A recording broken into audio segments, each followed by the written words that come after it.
This big world we live in today, is very small. students today are immersed in information and faced with issues Way beyond life in the neighborhood or what's in their textbooks. My son tells me he goes from space to serial killers. Information around the world, The pandemic. Cases rising, COVID, lockdowns. what they see, hear, feel, and experience. afraid of what's going to happen to SPM. Presidential elections, the Black Lives Matter thing was quite a big thing. Are more than just pixels on a screen or words on the whiteboard. We have to explain to them what COVID is. The environment, politics. And why certain people say or act certain ways. It's a world where yesterday's news, Is today's reality on a local and global scale.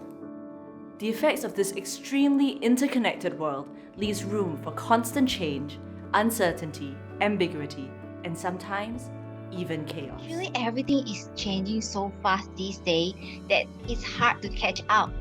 How can we better prepare students to engage and thrive in today's ever-changing world, to lead in the uncertainty, and to make a difference?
Welcome to Leaps of Knowledge, the Heart series.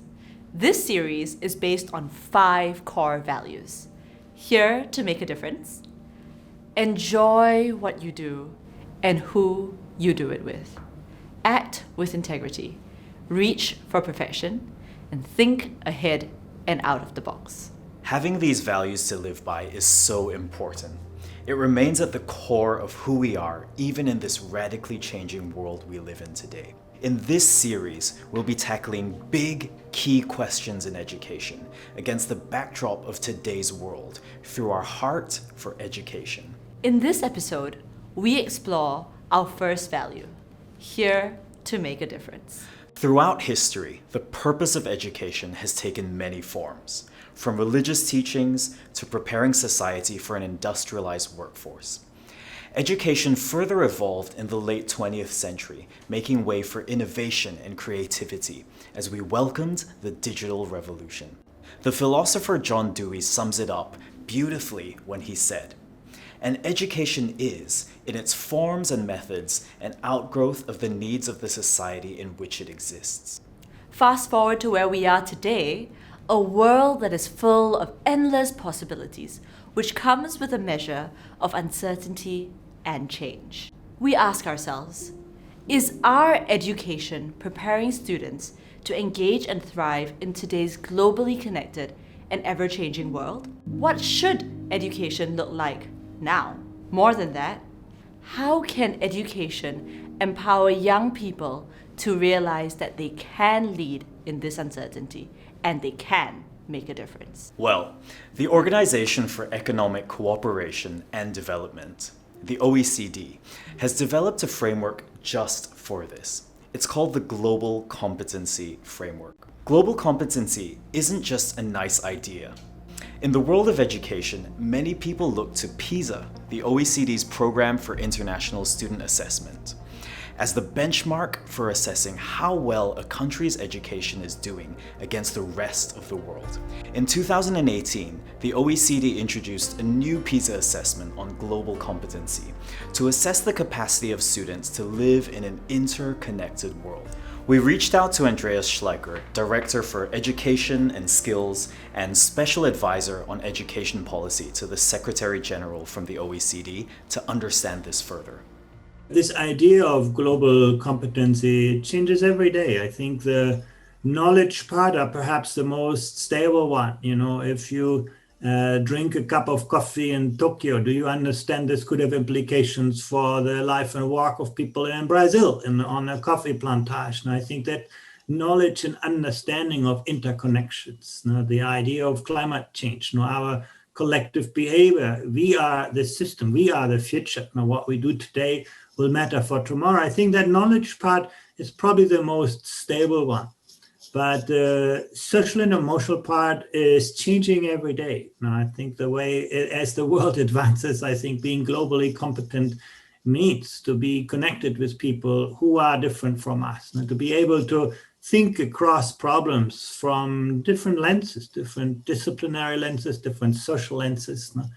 That idea of empathy, not just for at the individual level, but also at the societal level. The world is no longer black and white. Often we need to navigate ambiguity, manage uncertainty, and not lose our foundation when sort of the future is unclear. Again, those are very, very fundamental capabilities to thrive and live in a world that is complex, that's ambiguous, that's volatile. If nothing is set in stone anymore, the idea is to be able to work with what you have and make sense of this constantly unpredictable environment we live in. Yes, and understanding that being globally competent also means to have an understanding of interconnections. We need to learn how to learn. So, what are we doing today? We are going to make Dalgona coffee. So it's pretty easy. One, well, that's a lot of coffee. Two, Okay. and the sugar. Yeah. Okay. Just 2 tablespoons sugar. That's a lot of sugar. That's a lot of sugar. I think tablespoons of olive oil as well. Only 2 Maybe a bit tablespoons. more. Try that. Okay. And then you literally just whisk it. Okay. Whisk it. Whisk it. Whisk it. 2020 was an interesting year, wasn't it? Yeah, it sure was. It pushed educators around the world to pause and reflect on education as it stands today, and how it might need to be for the near future. The effects of the pandemic were tough for so many to go through, but it also allowed certain realizations and conversations to surface. So when COVID-19 started, I found it difficult to concentrate in online classes due to all the distractions at home.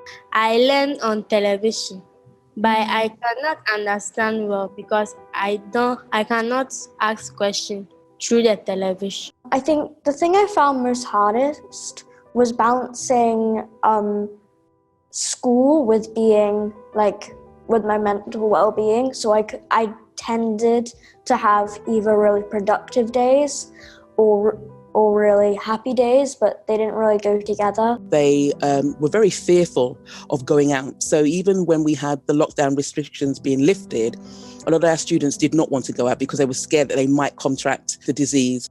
A lot of them were at home, and most of them like to go to school and to be with their friends. To be prepared to go global, students need to have confidence in themselves, to talk about what they are feeling, what they really want to learn, to be creative and be good communicators. And I think it's reinforcing the idea about global citizenship, what it actually means. So it's therefore having empathy for others, understanding about others, about issues around the world that may or may not affect them directly, but are still important. I want them to be able to have conversations with people and have strong emotional IQ and good interaction, social interactions, and all that can be hampered by the use of technology. This world that they live in now is so super competitive, and that it is going to be very difficult for them to be able to stand out from the crowd and succeed because it's just hyper intensified in every single way. But I feel that the greatest threat comes from climate change. It's clear it's going to exacerbate social injustice. It's going to sharpen the divide between communities. I fear that it's going to lead to a further rise of populism and intolerance. The questions we have to ask ourselves, the courage we have to demonstrate as adults, as parents, as children, is what the world needs. Not just to repair anything, but to prepare our children for the greater good. We've been pushed into doing things differently, and we have learned so much. And now is the time, more than ever, to push conversations of rebuilding back better. Yes, and with the chaos comes opportunity. I mean, just look at today's generation. Many of them are so well informed and so resourceful. I think to see more of that potential come to pass, we need to approach education in a way that makes learning more engaging by incorporating creativity, technology, and real-world issues in real time. And in doing so, help them become globally competent. Ensuring that education is delivered according to the need of the times is one thing. But what is that need? The need is to raise a generation of students that can lead in the chaos, that can think big and think beyond themselves. I think there are kids who really want to make a difference if they were just given the chance. We could bring more awareness to climate change through art mediums. Social media is really big, right? So we can post art talking about climate change. I wanted to make things that are available for older students in my school, like visits to refugees and understanding how other people live who are less fortunate, more available to younger students, because you only get that at my age, possibly older in my school. My community, I'll help them plant crops on their backyard garden and educate them how to plant and take care of it. And I'll let them stop food waste. In 2018, my team and I had the chance to visit Riverside School in Ahmedabad in India, founded by an incredible woman, Kiran Verasethi, who is also the founder of Design for Change. It's a remarkable school. I've never seen anything like it before. What I loved most about the school is how students are being taught to engage in real-world problems and use design thinking as a way to solve these problems. Embedded directly in the curriculum is the opportunity to design ideas that can make a difference. Whether you're learning maths, or physics, or English, students are taught to have an I can mindset towards any challenge that comes their way, and this better prepares them to engage in today's world. And to ensure that this I can mindset was not left to chance, we created a very simple 4-step formula to unleash this potential and student agency. We called it FIDS for Kids: Feel, Imagine, Do, and Share. And I'd like to show you a small little example of seeing FIDS in action. What you will see is my 5-year-olds. They observed the school gardener, stroke handyman, stroke carpenter, stroke plumber, running around back and forth to get his tools to get the job done. And then they decided that they have to make his life easier. So in this journey of designing a solution, they were of course learning problem solving, creative thinking, collaboration. But the one lesson they were teaching all of us is that age has nothing to do with competency. The problem was that Sunil Bhai, he likes to do a lot of work, but then he had to run back and forth. Sunil Bhai had to go everywhere. Then we said, what do we do after we understand? We imagine a preferred scenario. There is the imagine. We hear each other's ideas so that we can come up with better solutions. First of all, Earth had got the idea that we can make a belt. We were making a jacket. We talked. We will make lots of pockets. And then you go out and do the action. We illustrated first how the belt will look. We first cut the sleeves. We stitched, then we cut. Then we sticked only on 3 sides, and so it became a pocket. And then you share it. I think one of the key things that we've learned is we were not sharing. we were just not sharing enough in education. We talked about with him that why we made this for him, how it will be useful for him. We were telling he cannot waste his time and his energy. He was feeling happy because now he didn't have to run all over the place to find the keys. He just had to take it out from his pocket and give it to the person who wants the key. To have our children have creative confidence is probably the greatest gift you can give them. I'm really glad that you experienced that at Riverside, the idea that it's a systems approach and not just a good co-curricular way to think about a mindset. So I think at Riverside, what we did was we really kind of flipped the entire narrative. And it comes from the whole idea of what if and why not, the questioning the status quo. And I think it came from a very personal experience of my own son, right? A school system that rewards compliance over conversation, that rewards conformity over, action. And coming from a design background, I think both of them kind of sort of overlapped. As a mother, the promise for a child, and as a designer, the opportunity for change. And both of these came together to kind of have, in many ways, the child lead the narrative. So again, it's a throwback to my education and design. The idea that it's a user-centered model. And you have to understand that the child has always been incidental to the design of all education models. We've always designed for children, not with them. We've always thought 3 great filters we have put whenever we've seen children. We've looked at age. Oh, you're too young now. What will you know? Not now. When you're later, when you're old. And then we look at the filter of gender. Oh, for girls and boys. And in some parts of the world, it's really, really a massive divide. And the third filter we always look at is children with demographics. Where you come from will determine what resources you will have and how you will move in life. Moment we remove these 3 filters from the way we understood this partnership between the learner and the program, everything just made sense. Suddenly, the child was telling us what needed to be done for them to find purpose, and then therefore passion, and therefore, the idea of empowerment. I mean, I don't even see it as a question of co-curricular. It became the core curricular, and I would like to use that word as the CORE rather than co-curricular. It was it. It was just simply this.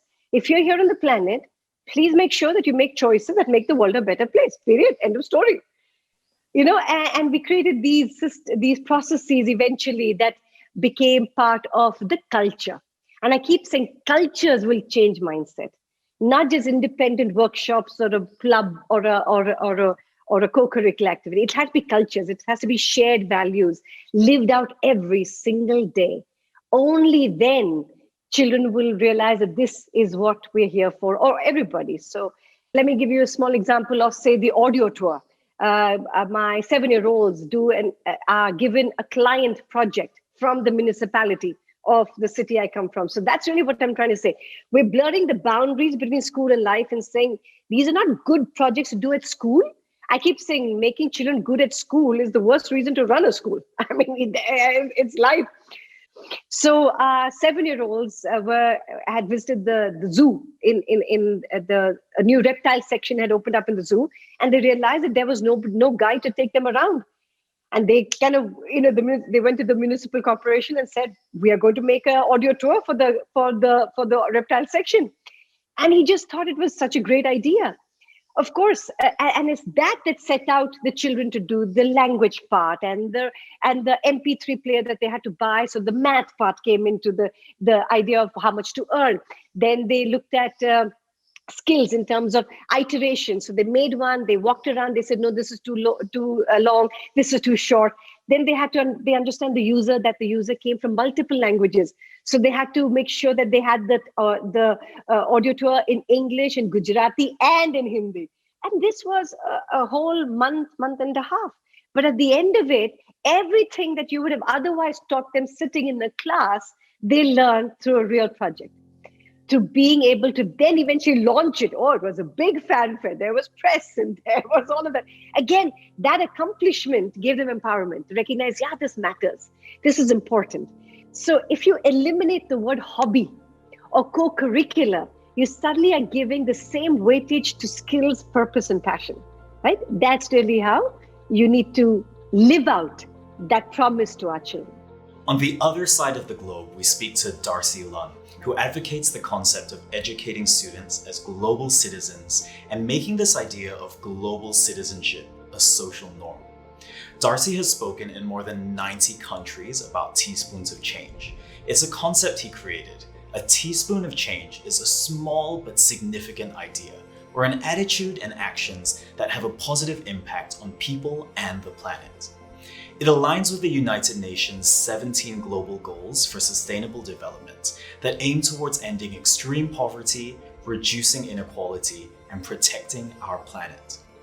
Darcy lives and works out of a tiny sustainable house in Australia, but on a daily basis works with the Dulwich Group of Schools based in China and connects with organizations around the world, helping them adopt teaspoons of change. Yeah, so for me, a global citizen is just knowing that our actions are connected to impacts.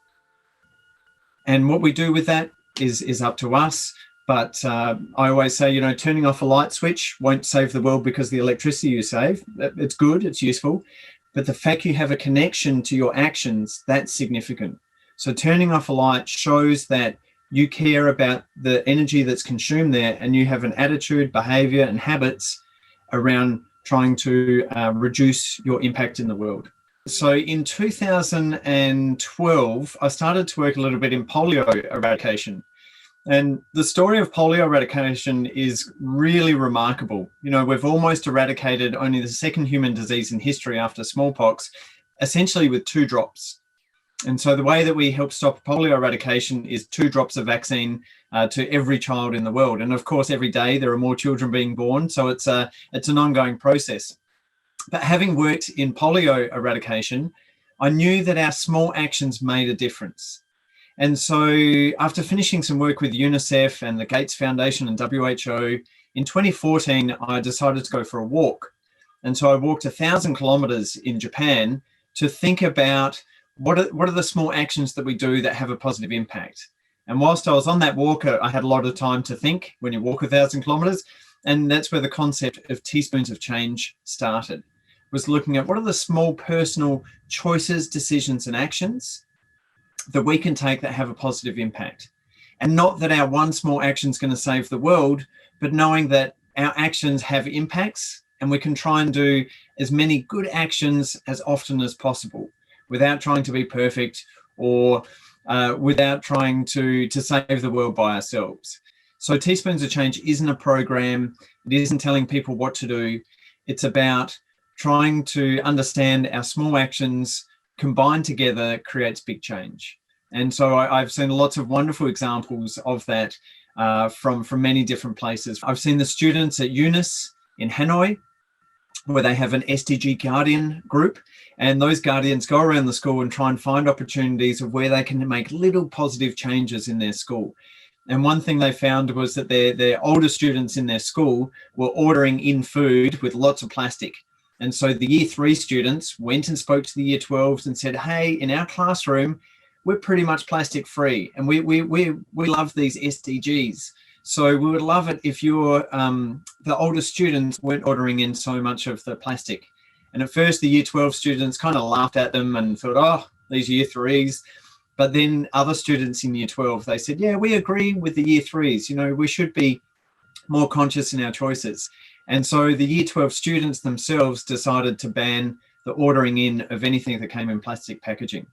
We've got Greta, we've got David Attenborough, we've got lots of, examples in the world. Melati and Isabel from Green School in Bali, who banned plastic bags from the island of Bali. There's so many wonderful examples that we're now not just the crazy people in the room saying, hey, let's try and do something positive for the world. It's becoming a much more mainstream and recognized thing. Yes, it's about time that making a difference becomes a mainstream thing. But what about schools who have yet to implement this kind of thinking? Are there limitations that we need to better understand? The internet, video conferencing and cheap flights have made the world increasingly small and interconnected. Children nowadays think nothing of speaking to people from different countries on online games, different continents even, and it changes their perception of the world. They're used to dealing with people from different cultures.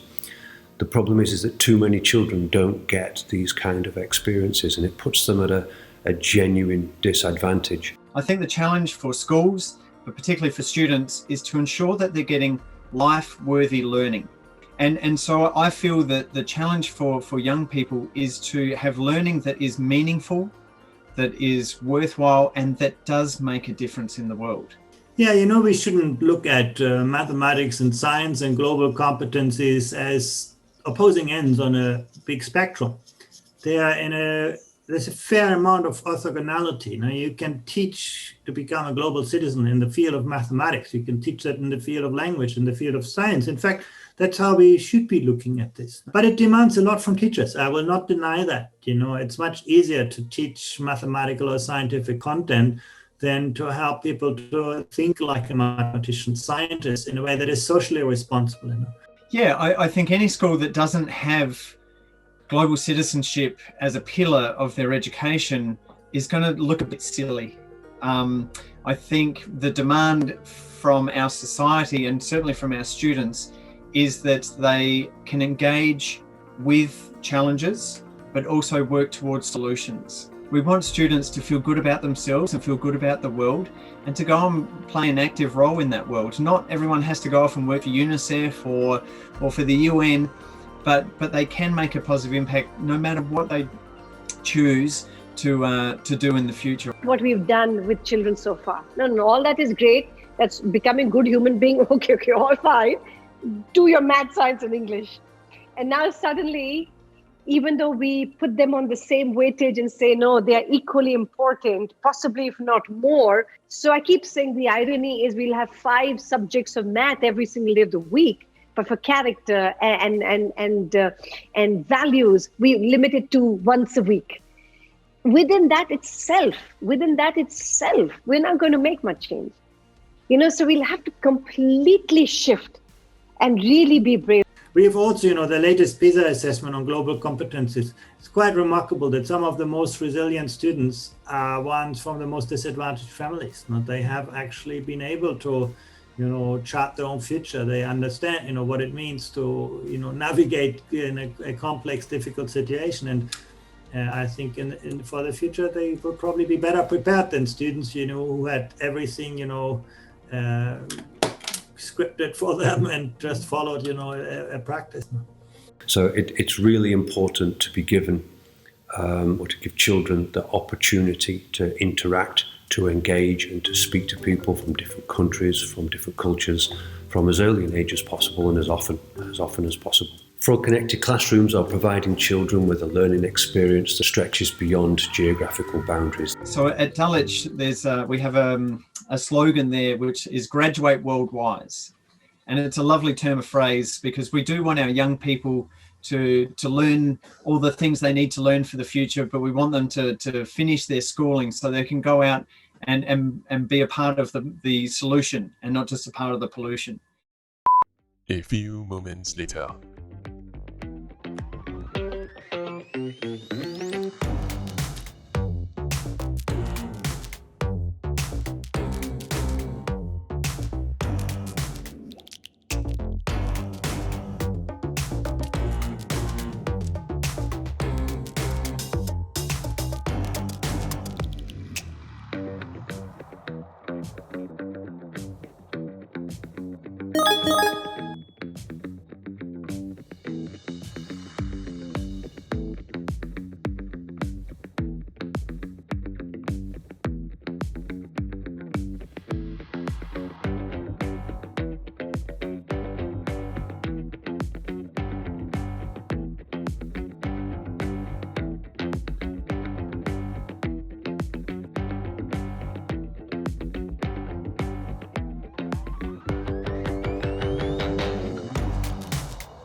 We all need help. Designing the curriculum and classroom environment to prepare students to thrive in today's world is definitely a step forward in the right direction. But the next question we need to ask is, are teachers and parents really prepared to deliver education in this way? And how can we support them? Actually, it's a balancing act. Sometimes we need to take care of the students, and sometimes we need to take care of the teachers. Because not every teacher is ready for this technology, and they may be facing family problems as well. We need to balance and improve our education in the future. Peer sharing is the most effective for teachers. When I go to a seminar or workshop and the officers talk about pedagogy, teachers will say, it's okay, you don't teach in the classroom, so you won't know. But when another teacher shares their best practices, they can understand because they are speaking in the same language. I think no one has all the answer, but teachers can also learn how to learn. You want your teacher to be not just a great instructor, you want them to be also a good coach, a good mentor, a good facilitator, a good evaluator, a designer of innovative learning practice. Those expectations have become very high, but at the very same time, I think they have also brought teaching back to its original mission, to develop people, to help young people become part of society rather than just teaching a subject. Well, how can teachers be equipped to deliver on a curriculum that empowers? I think a lot of it cannot happen within the teachers' belief systems. I keep saying that while we can teach skills quite well, our mindset and our belief systems have to match up to the 21st century skills. You can't have 21st century skills with the 20th century mindset, right? And that mindset often comes in the way of how we work with our children and ourselves, our own self-awareness, right? So a lot of work at Riverside is done with that, the idea of reflection, the idea of self-awareness. Where are my challenges and where are I call them, where are my bridges and where are my barriers? I have a barrier to say, no, my faith doesn't allow it. Or is it a barrier of age or demographics or science and math? Boys can learn science and girls cannot. That constant internal barriers that we don't even know where we get that from. And it's often from what we have seen as a worldview, right? What we've experienced. So till you don't do enough work in a school system, in your professional development, in your personal development on those barriers that we, unbeknownst to us, harbor, then whilst you might be able to give skills and teach skills to a teacher that can teach it to a child, you want to be able to shift the mindset and belief system. But having said that, I think it takes you 365 days of personal professional development, not 5 days, not 10 days, not 20 days that most schools set out. That's again the box.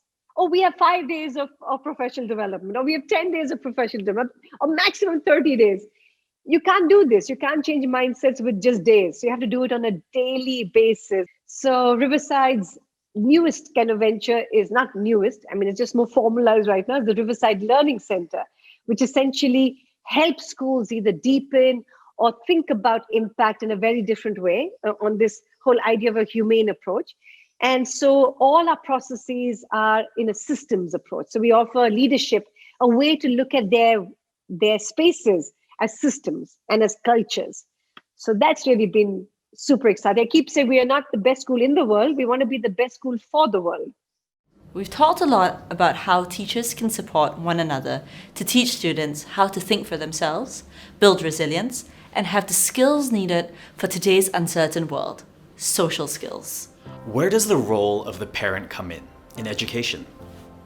I think it actually is a parent's job to teach the children kindness and resilience, because I do think that I made a conscious decision when the kids were born that I would raise them. I wouldn't outsource the teaching of these values to any other third party. It's my job. It's me and my husband's job to do. If we can have those kind of conversations on a regular basis, I think it becomes very natural for our kids to actually talk to us.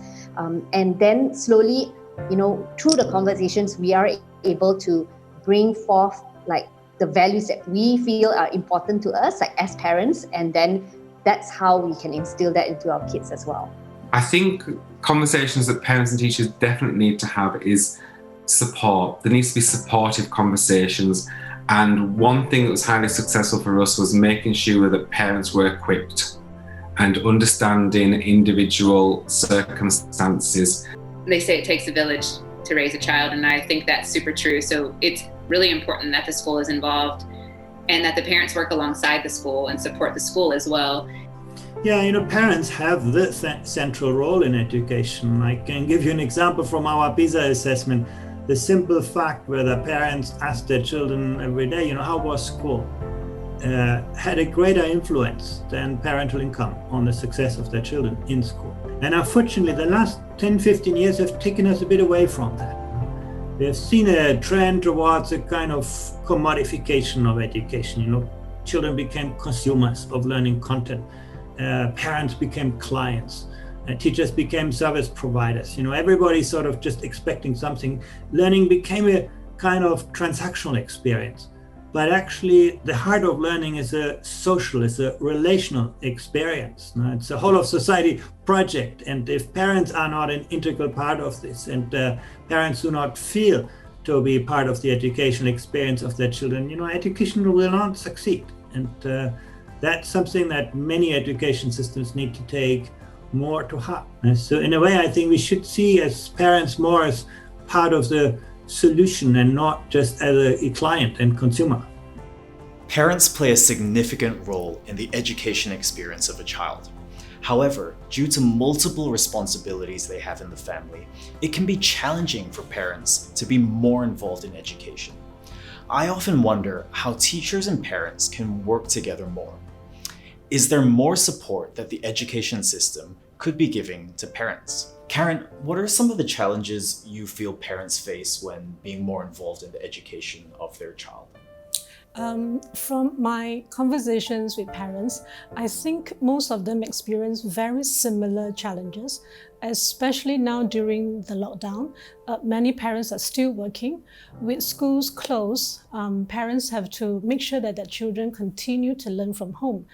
Some of them having to play the role of the teacher or just to assist their kids while they do their online lessons. But I can see that parents are all trying their very best as much as they can to get involved in the kids' education. Wow, with all the pressures that parents face, what are some of the things that schools can do to support them? I think schools can best support parents by having a good relationship with them. I'll take Kinditi for example. It's a preschool, so because our kids are still in their early childhood years, many of our parents are new parents. I think it's only natural for them to want to make sure that their kids are safe and learning happily in school. With that understanding, we make the element of relationship the main focus for us in education.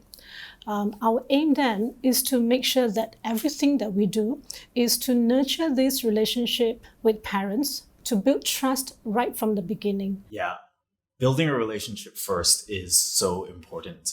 What about education itself? How can teachers involve parents in the whole process, and why do you think that's important? For Kinditi, parents are an integral part of our ecosystem. An example of how we include the parents will be a congenial. It's an icebreaker that we do at the start of our parents' orientation. So during the first week for the kids and even some parents, they can feel anxious about the whole experience. So the Congenial and the Parent Orientation Program is planned in a way to help parents move from a state of anxiety to anticipation. Yeah. It's really important for us that we continue to build this relationship, making each interaction as meaningful as we can. I also host regular Coffee with Karen days where I get to catch up with parents individually over an informal session. My first question is always about them. How are they doing? Not about their child. So Karen, what do you feel are the most important skills for kids today? My answer to that would be empathy and kindness. If you start everything and anything with empathy and kindness, you cannot go wrong. When you naturally have a mindset that wants to lift up another person, and your students can pick up the attitude from you. We'll be able to see small and even big changes happen organically in the community and beyond. Many moments later.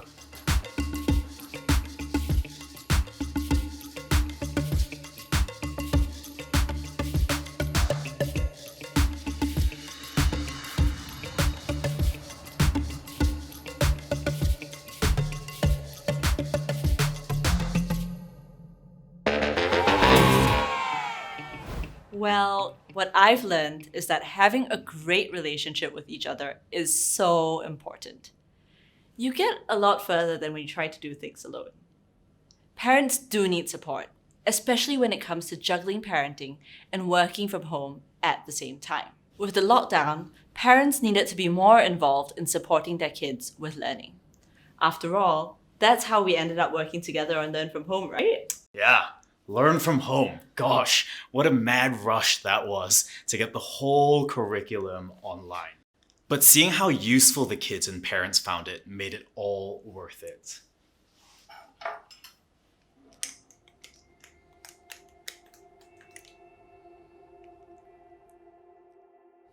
When the country went into national lockdown on the 18th of March 2020, we at YTL Foundation were really concerned about how education would be affected. With all schools closed, it was obvious that learning needed to go online. However, whilst this may be an obvious solution to us, we also guessed that many parents would not have data and the devices to enable this to happen at home. So we quickly put out a survey and we asked parents what were their greatest concerns at this time? What were their greatest needs during lockdown? And we found that parents came back and said that their greatest concern and worry was making sure that their children's education continued uninterrupted. They were also worried about having sufficient content online, even though they were prepared to have online lessons. Half of them said they didn't have enough data and would need extra data for online learning. And families from the lower income group would not be able to afford devices for their children. But at YTL Foundation, we're lucky that over the years, we've worked with many great partners. And so we approached YTL Communications and asked them to provide free SIM cards with free mobile data. And with this, we could give them out to school children in government schools all across the country. We also gave free mobile phones with data to families in the lower income group.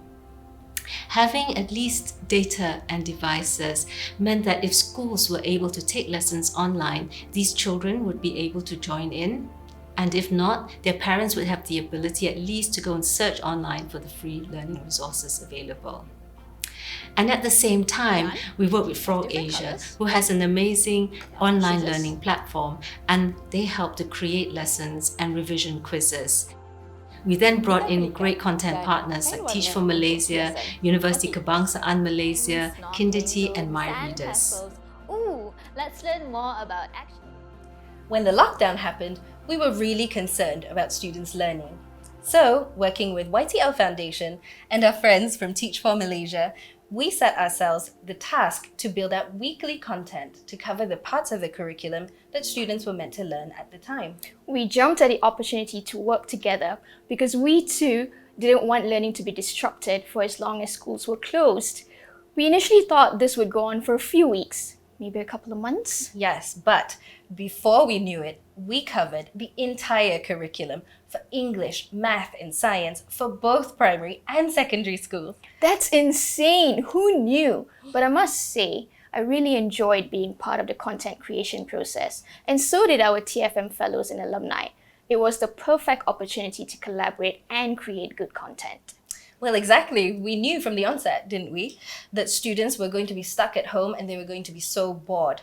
So we knew that we needed to design these lessons to be engaging, creative, that would help them discover and explore new content while learning from home. Yes, and we also made sure these lessons tied back to current issues. This made learning a lot more relevant. Yes, and we were constantly asking ourselves, didn't we? How can we produce content that isn't just necessary, but provides the opportunity for us to educate beyond the scope of a subject? That's right. Content that builds on awareness of global issues, that builds character, knowledge, and skills beyond the classroom. One of the themes of an English Learn From Home lesson for 16-year-olds was on buying goods and services. We anchored this lesson on educating people about not hoarding or panic buying because a lot of that was happening due to the pandemic. And as supermarkets introduced special opening hours for the elderly, we also addressed the topic on how we can care for others and posed the question, how could we be more helpful to those in need at the time? I appreciated how this gave us the opportunity to do something that was fun, different, and meaningful, you know. We really thought about how we could put ourselves in our students' shoes and understood that learning from home is a different experience than it is to learn in a classroom. And so we wondered, how could we leverage that difference? Yes, you're right. These lessons were then designed so that students could easily do it at home on their own or with the help of parents and siblings, and everyone could have a fun time because we made sure that they got the chance to use all their senses in a lesson. Yes, I especially liked that English lesson that we did on vacations. Students had to plan a vacation for their family, but since they couldn't go anywhere at that time, they had to plan a staycation instead. Students used items that they could find at home to create an environment that they would want to bring their families to.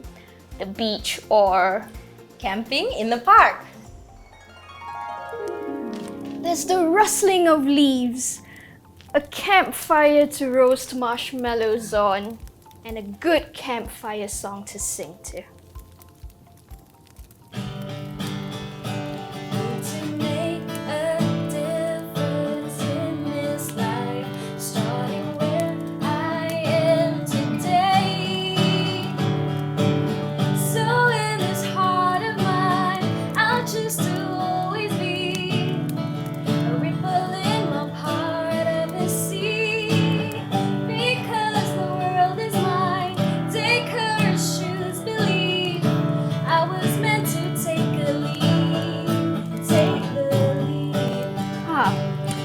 Like a bit of the outdoors for a change. Good thing I have this with me. I believe lessons like this are able to hold the attention of students in a different way. Teachers still need to conduct lessons virtually, and this is a concept that can be tailored to their lessons. Exactly. Even with learning from home, we need to recognize that teachers' responsibilities haven't changed. We apply non-traditional approaches to teaching and hold students' attention during the lesson, but perhaps now on a different platform. And there are just so many creative ways around it. With younger students, you could get them to practice their communication by doing a show and tell with their stuffed animals, and just being personal with the kids by using something they already have at home, which can't be done in a classroom. Our global situation has presented us with many opportunities to make learning even more engaging. As we find ways to connect lessons to real life, we have the opportunity to empower students to practice self-awareness and recognize that they too can make a difference in small ways. You got that right, Claudia. The sky's the limit. So, let's recap. We've talked about how the current state of our world continuously presents uncertainties, disrupting our routines and changing how we understand each other and our place in our world. The effects of the pandemic on education have caused important conversations to surface, and now is the time to ensure that all we've learned is taken forward, so that post-pandemic, we won't go back to where we were before, but we will build back better. So education needs to be relevant for the students of today, preparing them to thrive in today's ever-changing world by being globally competent and also being global citizens who can make a difference. This is where the OECD framework comes in. We also looked at applying a different approach to education through the curriculum, the community, and by giving students the opportunity to meet people of different backgrounds. Yes, remembering that students can be taught how to learn, not just what to learn. Education like this requires support for teachers and parents so that they're equipped to handle the needs of students today. We've also seen how effective it is when parents and teachers have a good relationship. And no matter what education looks like, today or tomorrow, whether from home or school or both, we can always find a way to make it engaging and to tie it back to real-world situations so students can learn to play an active role for change in their community and beyond. A student who is prepared to thrive in today's world is one who isn't just globally competent, but one who can recognize that they are a global citizen. This means knowing that their actions do have an impact on our community and our world at large. They need to know that they have what it takes to lead in the chaos. Education has such an influential role here, and we all have a part to play to make it happen. While sometimes it might feel overwhelming to make a difference, I think a good place to start is right where we are right now. What if we took the time to include more real-world issues into our daily conversations? What if we practiced empathy and kindness in the process? Together, let's think of ways to prepare students to engage and thrive in today's changing world so that they can lead in the uncertainty and be empowered to make a difference. Take the lead.